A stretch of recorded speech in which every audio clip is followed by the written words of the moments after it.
ஸ்ரீ சாய் சச்சரிதம். நான் உரையாடத் துவங்கும்போது உடனே சாய்பாபாவின் கதையில் உரிய விளக்கங்கள் தருவதற்கு எதுவாக என் நினைவிற்கு வருகின்றன. எதையாவது நான் எழுதத் தொடங்கும்போது சில வார்த்தைகளையோ சில வாக்கியங்களையோ என்னால் எழுத முடியாது. ஆனால் அவராக என்னை எழுதச் செய்யும்போது நான் எழுதுகின்றேன், எழுதிக்கொண்டே இருக்கின்றேன். அதற்கே முடிவில்லை.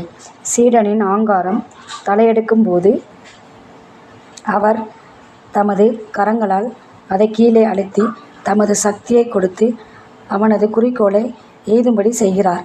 இவ்வாறாக திருப்திப்படுத்தி ஆசீர்வதிக்கின்றார்.